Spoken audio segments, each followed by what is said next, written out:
भक्तों, आपको बता दें, सावन महीने का जितना बेसब्री से इंतजार सभी महादेव भक्तों को होता है, अब वह शुभ घड़ी आने ही वाली है। आज हम इस वीडियो में जानेंगे कि सावन सोमवार और सावन मास शुरू होने से पहले हमें कौन कौन सी चीजें पहले से खरीद कर रखनी चाहिए ताकि पूजा में कोई रुकावट ना आए। इसलिए आप वीडियो को अंत तक जरूर देखिए। मेरे भक्तों, आप सभी को बता दूं कि जो भी महादेव भक्त होते हैं वे पूरे मन से इस महीने का इंतजार करते हैं। कुछ लोग तो सावन के पूरे महीने ही व्रत रखते हैं। हर व्यक्ति अपनी श्रद्धा और क्षमता के अनुसार भगवान शिव की पूजा और व्रत करता है।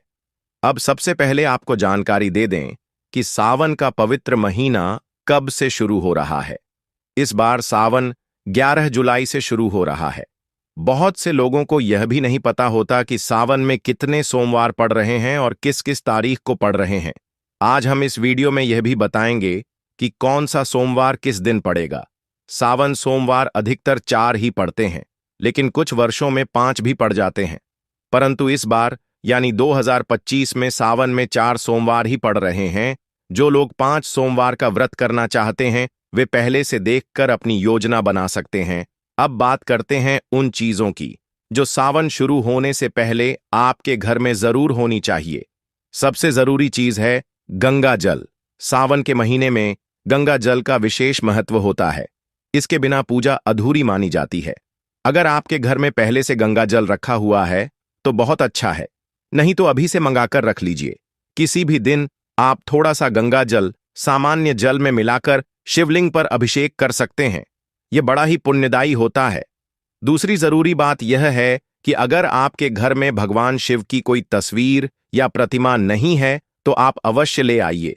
यह आप बाजार से खरीद सकते हैं या फिर किसी मंदिर से लें तो और भी उत्तम रहेगा। साथ ही एक छोटा शिवलिंग भी जरूर ले आइए, क्योंकि इसकी पूजा करना भी शुभ माना गया है। कहा जाता है कि सावन के पूरे महीने में अगर आप शिवलिंग का अभिषेक करते हैं, चाहे वह दूध से हो या गंगा जल से, तो भगवान शिव अत्यंत प्रसन्न होते हैं। अगर आपके घर में दूध उपलब्ध ना हो और आप केवल थोड़ा सा गंगा जल लेकर भी शिवलिंग पर अर्पित करते हैं तो भी यह पूजा पूरी मानी जाती है और महादेव भक्त को महादेव की विशेष कृपा प्राप्त होती है। वे जीवन में सुख, समृद्धि और शांति प्रदान करते हैं। नंबर 3, सावन के महीने से पहले आपको एक और आवश्यक वस्तु पहले से तैयार रख लेनी चाहिए, खासकर उन लोगों के लिए जो सावन में व्रत रखने वाले हैं। वह है तांबे का लौटा। अगर आपके घर में पहले से तांबे का लौटा मौजूद है तो आप उसी का प्रयोग कर सकते हैं। बस उसे अच्छे से साफ कर लें और पूजा के लिए अलग रख लें। अगर नहीं है तो आप अभी जाकर तांबे का एक नया लौटा लें। आइए, इसके साथ ही अगर आप चाहें तो एक पीतल का लौटा भी ले सकते हैं। यह आपकी सुविधा और श्रद्धा पर निर्भर करता है, लेकिन जरूरी नहीं कि पीतल का ही लौटा हो। केवल तांबे के लौटे से भी पूजा की जा सकती है। ध्यान देने वाली बात यह है कि तांबे के लौटे में केवल जल चढ़ाया जाता है। उसमें दूध या कोई मीठी चीज जैसे चीनी नहीं डालनी चाहिए, क्योंकि ऐसा करने से वह जल अम्लीय हो जाता है और यह धार्मिक दृष्टि से उचित नहीं माना जाता। फिर भी बहुत से लोग दूध या मीठी चीज डालते हैं, लेकिन शास्त्रों के अनुसार ऐसा करना उचित नहीं है। अगर आप दूध आदि से अभिषेक करना चाहते हैं तो इसके लिए पीतल का लोटा ही प्रयोग करें। यह बात ध्यान में रखें।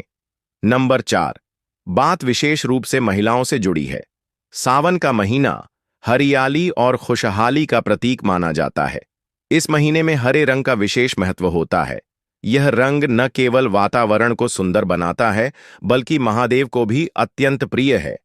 कहा जाता है कि अगर कोई स्त्री सावन के महीने में हरे रंग के वस्त्र पहनती है तो महादेव उससे बहुत प्रसन्न होते हैं और उसे मनचाहा आशीर्वाद देते हैं। इसलिए आप पहले से ही हरे रंग की साड़ी, सूट, चुनरी आदि तैयार कर लीजिए। इसके साथ साथ गुलाबी, नीला, पीला और लाल रंग की चुनरियां भी सावन में शुभ मानी जाती हैं। कोशिश कीजिए कि आप इन रंगों की चुनरी और वस्त्र पहले ही रेडी रख लें ताकि सावन के दौरान किसी प्रकार की परेशानी ना हो। एक जरूरी बात और भी है, अगर आप पूरे महीने हरे रंग के कपड़े नहीं पहन सकते तो कम से कम जो 4 सोमवार सावन में पड़ रहे हैं उन चारों सोमवार को हरे रंग के वस्त्र जरूर पहनिए, क्योंकि सोमवार शिवजी का विशेष दिन होता है और उन दिनों हरे वस्त्र पहनकर पूजा करना बहुत पुण्यदायी माना जाता है। अगर पूरे महीने नहीं तो केवल 4 सोमवार को ही सही, हरे या शुभ रंग के वस्त्र जरूर पहनिए और पूजा करते समय इन बातों का पूरा ध्यान रखिए। अगर आपके पास सभी रंगों के वस्त्र मौजूद नहीं है तो आप पहले ही सिलवा लें ताकि बाद में कोई परेशानी ना हो। और एक और जरूरी बात, भक्तों, अगर आपके घर में कोई मांसाहार करता है तो सावन का महीना शुरू होने से पहले एक जरूरी तैयारी और करनी चाहिए। यदि आपके घर में सिर्फ एक ही चूल्हा है और उसी पर मांसाहार पकाया जाता है तो उस चूल्हे पर व्रत का खाना नहीं बनाना चाहिए। सावन का महीना साल में सिर्फ एक बार आता है। यह बहुत पवित्र और शुभ समय होता है, इसलिए इस समय मांसाहार से बिल्कुल दूर रहना चाहिए। श्रृंगाल आप चाहें तो एक छोटा सा नया चूल्हा खरीद लें या फिर एक अलग गैस स्टोव या इंडक्शन चूल्हा ले लें। इससे आप व्रत का खाना उसी पर बना सकेंगे और भोजन की पवित्रता भी बनी रहेगी। आप चाह तो एक दो अलग बर्तन भी इसी काम के लिए रख सकते हैं ताकि कोई भ्रम या दोष ना रह जाए। ध्यान रखें कि जिस बर्तन या चूल्हे पर मांसाहार बनता है उसी पर फराली भोजन या व्रत का खाना ना पकाएं। यह धार्मिक दृष्टि से उचित नहीं माना जाता, इसलिए कोशिश करें कि अलग चूल्हा और बर्तन रखें। इससे आपकी श्रद्धा भी बनी रहेगी और पूजा का पुण्य भी मिलेगा। अगर आपको इस विषय में कोई भी सवाल हो या कोई बात समझ ना आ रही हो तो आप कमेंट बॉक्स में हमसे जरूर पूछ सकते हैं। हम पूरी कोशिश करेंगे कि आपके हर प्रश्न का सही और स्पष्ट उत्तर दें। यह हमारा भी धर्म बनता है कि जब हम आपके लिए इतनी उपयोगी जानकारी लेकर आ रहे हैं तो आपके सवालों का जवाब देना भी हमारा कर्तव्य है। अब बात करते हैं एक और जरूरी तैयारी की।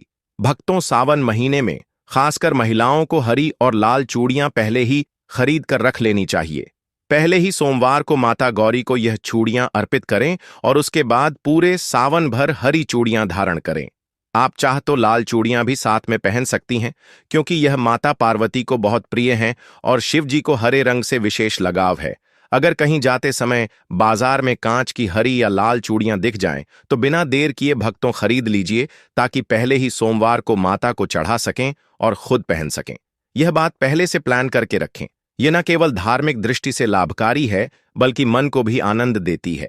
और एक आखिरी बात विशेष रूप से महिलाओं के लिए है। जब भी आप सावन सोमवार का व्रत करें और उस दिन पूजा करें तो आप पूरा 16 श्रृंगार करके ही पूजन करें। यह महादेव और माता पार्वती दोनों को ही बहुत प्रिय होता है और इससे आपकी भक्ति और भी फलदायी मानी जाती है क्योंकि इससे पति की उन्नति और तरक्की होती है। अगर कोई महिला सावन सोमवार के व्रत में 16 श्रृंगार करके महादेव की पूजा करती है तो भगवान शिव उनसे अत्यंत प्रसन्न होते हैं। सावन के 4 सोमवारों में से किसी एक सोमवार के दिन माता पार्वती को पूरा श्रृंगार का सामान अर्पित करना बहुत ही शुभ माना गया है। इस श्रृंगार में सबसे जरूरी वस्तु होती है सिंदूर। सिंदूर को माता को जरूर चढ़ाएं क्योंकि ऐसा करने से माता रानी आपके सुहाग की रक्षा करती हैं और आपके पति के जीवन में सुख शांति बनाए रखती है।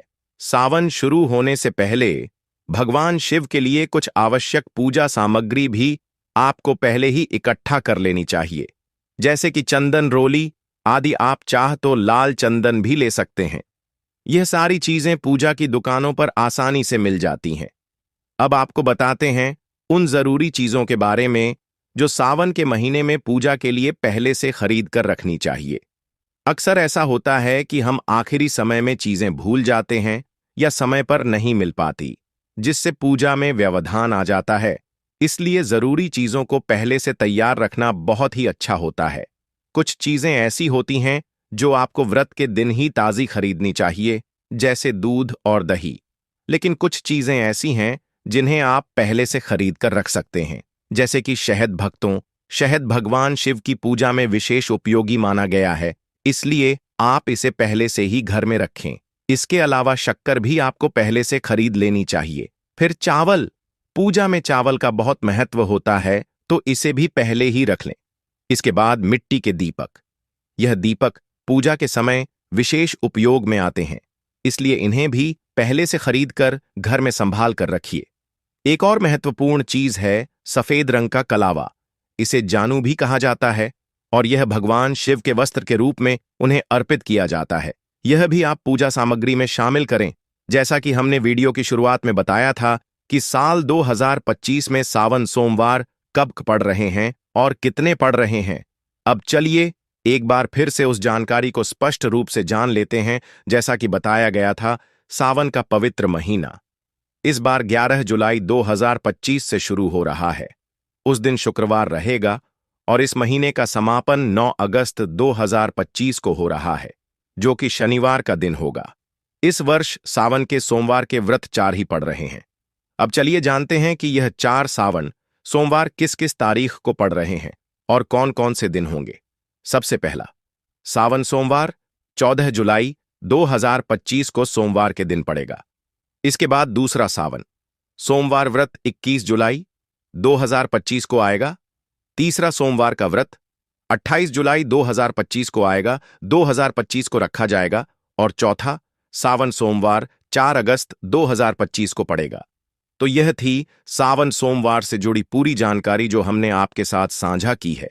अब जानते हैं कि दक्षिण भारत के कुछ राज्यों जैसे आंध्र प्रदेश, तेलंगाना, गोवा, महाराष्ट्र, गुजरात, कर्नाटक और तमिलनाडु में सावन की शुरुआत कब से हो रही है। इन राज्यों में सावन का आरंभ 25 जुलाई 2025 को शुक्रवार के दिन हो रहा है और यह 23 अगस्त 2025 शनिवार तक चलेगा। यहाँ के सावन सोमवार की तिथियां इस प्रकार हैं। 28 जुलाई 2025 को पहला सावन सोमवार पड़ेगा। 4 अगस्त 2025 को दूसरा सावन सोमवार पड़ेगा, व्रत रखा जाएगा। 11 अगस्त 2025 को तीसरा सोमवार व्रत होगा। 18 अगस्त 2025 को चौथा सावन सोमवार पड़ेगा। तो यह थी दक्षिण भारत से जुड़ी सावन सोमवार की जानकारी। भक्तों, अब वीडियो के अंत में आपको सावन महीने का एक ऐसा उपाय बता देते हैं जिसे अगर आप कर लेते हैं तो समझिए आपने 33 करोड़ देवी देवताओं को प्रसन्न कर लिया। सावन में जो 4 सोमवार आते हैं, उन चारों सोमवारों पर आपको एक विशेष कार्य जरूर करना चाहिए। आपको करना यह है कि जब भी सोमवार का दिन हो, उस दिन सुबह जो माता बहनें रोटी बनाती हैं, वे एक रोटी अलग से बना लें। उस रोटी पर थोड़ा सा हल्दी और थोड़ा सा गुड़ रखें और उसे गौ माता को खिलाएं। यह उपाय बहुत ही सरल है, लेकिन इसका फल बहुत बड़ा होता है। इससे सावन के चारों सोमवारों का पुण्य प्राप्त होता है और साथ ही भगवान शिव का विशेष आशीर्वाद भी मिलता है। इस उपाय से माता पार्वती भी अत्यंत प्रसन्न होती हैं और महिलाओं को अखंड सौभाग्य का वरदान देती हैं। जिन घरों में पति की नौकरी में समस्या हो, आर्थिक तंगी हो, कर्ज हो या अन्य कोई कठिनाई हो, यह उपाय करने से सभी बाधाएं दूर होती हैं। इसलिए सभी माता बहनों को यह छोटा सा लेकिन प्रभावशाली उपाय सावन के चारों सोमवार जरूर करना चाहिए। भक्तों, सावन महीने से जुड़ी यह जानकारी आपको कैसी लगी, कमेंट बॉक्स में जरूर बताएं। और अगर आपने अभी तक वीडियो को लाइक नहीं किया है तो कृपया एक लाइक जरूर कर दें। आपका यह छोटा सा समर्थन हमारे लिए बहुत मूल्यवान है। हम आगे भी आपके लिए ऐसे ही और भी उपयोगी और ज्ञानवर्धक जानकारी। धन्यवाद। ऐसे ही जानकारी के लिए छाया जैन चैनल को सब्सक्राइब करें और अगर आपको यह वीडियो अच्छी लगी हो तो एक लाइक अवश्य करें और कमेंट में ओम नमः शिवाय अवश्य लिखें। धन्यवाद।